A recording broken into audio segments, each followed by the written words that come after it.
10వ వచనం మైకులో చదువుతామా. మరియు అతడు నాతో ఎలాగో చెప్పెను. మా అందరికి వినపడుతుందా? నేను చెప్పేది అర్థమవుతుందా? అర్థం కాకపోతే చేతులు ఎత్తండి. చూసారా? అల్లే నిద్రపోయే వాళ్ళందరూ చప్పలు కొట్టండి.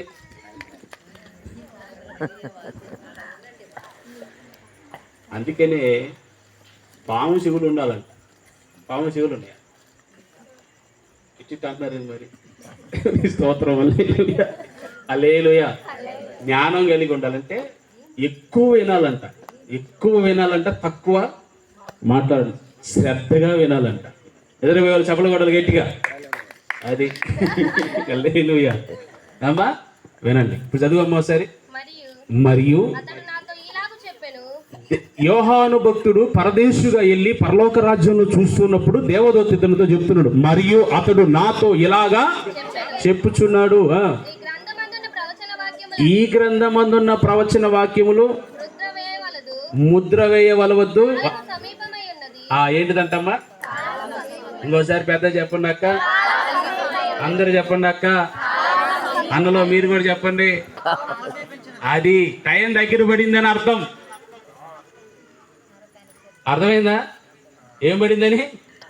మనం అనుకున్నాం, అమ్మయ్య ఇవాళ గడిచిపోయిందిలే, పొదుపు వెళ్ళిపోయాడు, అమ్మయ్య ఈ నెల అయిపోయిందిలే, గడిచిపోయింది అనుకుంటున్నాం. జాగ్రత్త, నీకు టైం దగ్గర అవుతుందని. నిజమా అబద్ధమా? మరి చూసి కొట్టేటట్టు చూస్తారు ఇందాక. కాలము సమీపించి ఉన్నది. ఇక్కడ మొదలైంది, స్టార్ట్ అయింది. కాలము సమీపించి ఉన్నది. అయితే ఆయన చెబుతున్నాడు ఎవరితోటి? అయ్యా, ఈ భూమి మీద ఉన్నటువంటి ప్రజలందరూ అన్యాయం చేయడానికి అలవాటు పడిపోయారు అంటే ఆయనే చెబుతున్నాడు. ఏంతోటి? అన్యాయం చేసేవాడిని. అది చపల కొట్టని గట్టిగా. హల్లెలూయా. అన్యాయం చేసేవాడిని ఇంకను అన్యాయము చేయని. ఎందుకు చేయమంటారంటే దేవుడు చెప్పాడు కదా చేయమని. దేవుడు చెప్పాడా లేదా? ఇక్కడ అన్యాయం చేసేవాడిని అన్యాయం చేయమని చెప్పాడా లేదా? ఎందుకు చెప్పాడంటావు? చేయమనా? చేయమనా? కాదు, నువ్వు ఎవరు చెప్పిన వాడు ఎందని. చప్పలు కొట్టి గట్టిగా. మూర్ఖుడికి ఎదురు బాగుడుదంట. మూర్ఖుడికి ఎదురు బాగుడుదంట అంటే కోపంగా ఉన్నటువంటి ఎద్దుకి ఎదురుపైన, మూర్ఖుడికి ఎదురుపైన దెబ్బలు మనకే. అందుకని అన్యాయం చేసేవాడు మూర్ఖులు లాంటి వాడు. వాడికి నువ్వు ఎదురెళ్ళొద్దు, ఎదురు చెప్పొద్దు, చెయ్యని. రెండవది, అపవిత్రుడైన వాడు ఇంకాను అపవిత్రుడుగా ఉండనిము. మొదటి వాడు ఎవరంటమ్మా? అన్యాయం చేసేవాడు. చెప్పండి అందరూ ఒకసారి. మొదటి వాడు ఎవరు? అన్యాయం చేసేవాడు. రెండో వాడు అపవిత్రుడు. అపవిత్రుడు అంటే ఇంక అన్నీ ఉన్నట్టు, ఏ నుంచి జడ్డు వరకు. వాడి హృదయంలో ఏమున్నట్టు? ఏ నుండి జడ్డు వరకు. ఏమున్నాయంటే ఏ నుండి జడ్డు వరకు? ABCDలు అవి కాదు. గలతీయులకు రాసిన పత్రిక 5వ అధ్యాయము అక్కడ రాయబడి ఉంటాయి శరీర కార్యాలు. ఇవన్నీ ఉంటాయి వాళ్ళలో. శరీర కార్యములు ఏమనగా జారత్వము, అపవిత్రత, కామకత్వము. రాసుకో. అపవిత్రులో ఉండే లక్షణాలు ఏంటయ్యా అంటే, అపవిత్రమైనటువంటి మనిషిలో ఉండే లక్షణాలు ఏంటయ్యా అంటే జారత్వము, అపవిత్రత, కామకత్వము, విగ్రహారాధన, వ్యభిచారము. ఆ దేశాల అక్క ఏం జరిగింది అక్క? చప్పలు కొట్టడానికి గట్టిగా ఏందక్క చూస్తారు? లేలోయా, మీకు అర్థం కావడానికి అక్క అంటున్నా, లేమనుకో మాత్రం.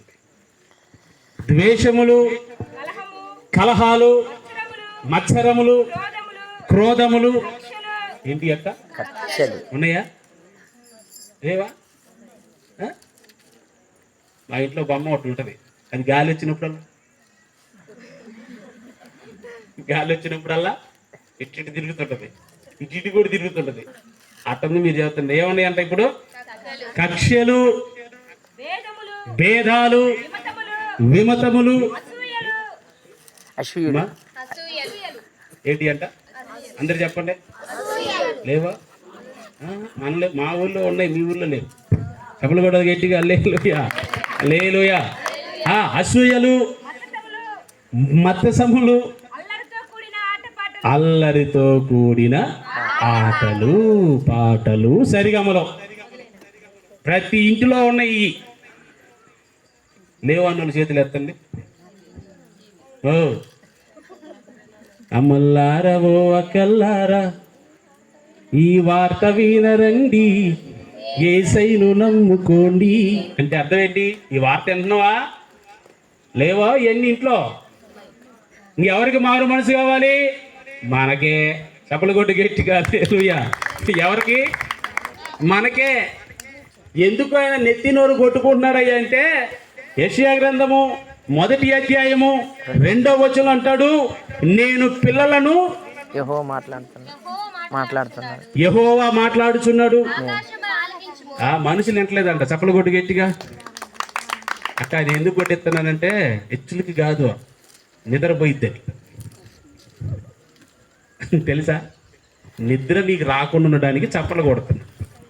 హల్లెలూయా. ఇప్పుడు చూద్దామా, యెహోవా మాట్లాడుచున్నాడు. అదేంటి? మనుషుల్లో కదా మాట్లాడేది దేవుడు, మనుషులతోనే కదా మాట్లాడేది. ఏమన్నా ఆదాముతో మాట్లాడాడు దేవుడు? ఊంటే ఊనంటే లేదంటే లేదని చెప్పండి. ఆదాముతో మాట్లాడాడా లేదా? అబ్రహాముతో మాట్లాడడం లేదా? ఇస్సాకుతో మాట్లాడడం లేదా? భక్తులతో మాట్లాడడం లేదా? మరి ఎందుకు యెషయా గ్రంథం వచ్చే సమయానికి ఆకాశమా ఆలకించుము, భూమి చెవియుకొని ఎందుకు చెబుతున్నాడంటే మనుషులు ఎంటలేదని అర్థం. నేను పిల్లలను పెంచి గొప్పవానిగా చేశాను, వారు నా మీద ఇప్పుడైతే తిరుగుబాటు చేశారు. చప్పలు కొట్టు గట్టిగా దేవునికి స్తోత్రం కలుగును గాక. హల్లెలూయా. మనం అందరం దేవుని పిల్లలమే. అపోస్తల కార్యంలో చదువుకున్నటువంటి ప్రకారం అయితే మనమందరం దేవుని పిల్లలమే. ఆయనకున్నటువంటి గుణ లక్షణాలు మనకు కూడా దేవుడు ఇచ్చేశాడు. అయితే ఆయన మాట మనం వినట్లేదు. పెడ చెవిని పెట్టి నువ్వు చెప్తే నేను వినేది ఏందనే రకాలకి వెళ్ళిపోయాం. తర్వాత చదవమ్మా. ఎవరు నాయన? పశువులకున్న జ్ఞానం కూడా మనకు లేదంటున్నాడు అక్క. ఎద్దు తన యజమానుని ఎరుగును, గాడిద తన సొంత వాని దొడ్డిని తెలుసుకొనును. మనుషులకు ఏం లేదు? బొర్ర ఏం లేదు. పెద్దవా చెప్పు ఏం లేదు. ఏంటక్క? దేవుడు మీకు ఇచ్చిన వరం ఏంటి అంటే ముసుగు. దేవుడు మీకు ఇచ్చిన వరం ఏంటి? ఆ ముసుకేసుకొని నిద్రపోవచ్చు. హల్లెలూయా, హల్లెలూయా. మా చర్చిలో ఒక ఆమె ఉంటుంది, అప్పేసిద్దంటే ఓ సున్నీతి ఏదో. మా చర్చిలో ఒక ఆమె ఏం చేసింది తెలుసా? నేను ఏమంటదంటే, నేను తీసుకుపోదమ్మా,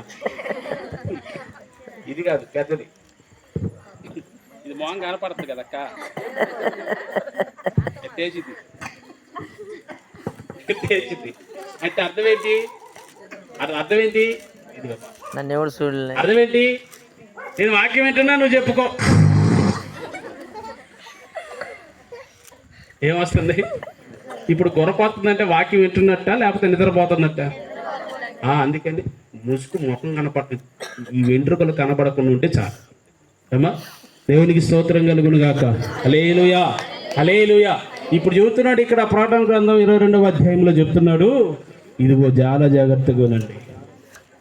ప్రియమైన దేవుని బిడ్డలారా, అందరితో దేవుడు మాట్లాడతాడనేది ఒక ఎత్తు అయితే, నీతో మాట్లాడేది ఇంకొక ఎత్తు.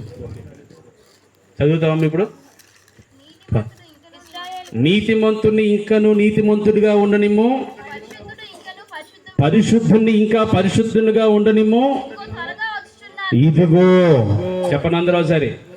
ఇదిగో పెద్ద చెప్పాలి, ఇంకా పెద్ద చెప్పండి అక్క, ఇంకొద్దిగా పెద్దగా, ఇంకొంచెం సౌండ్ పెంచండి. ఇదిగో త్వరగా వచ్చు చున్నాను, వాని క్రియల చొప్పున ప్రతి వానికి ఇచ్చుటకు నేను సిద్ధపరిచిన బ్యాగులను తీసుకొని వస్తున్నాడు. చప్పలు కొట్టి గట్టిగా దేవునికి స్తోత్రం కలుగును గాక. హల్లెలూయా. ఏం తీసుకొని వస్తాడంట? జీతం. నెలంతా పని చేస్తే ఏమొచ్చింది మనకి? ఒక రోజంతా పని చేస్తే జీతం వచ్చింది. మరి ఇప్పుడు ఆయన ఏ జీతం తీసుకొని వస్తున్నాడు? అమెరికా డబ్బులు తీసుకొని వస్తాడా? ఇండియా డబ్బులు తీసుకొని వస్తాడా? ఆఫ్రికా డబ్బులు తీసుకొని వస్తాడా? ఐరోపా డబ్బులు తీసుకొని వస్తాడా? ఆస్ట్రేలియా డబ్బులు తీసుకొని వస్తాడు? ఏ డబ్బులు తీసుకొని జీతం ఇస్తాడు మనకి?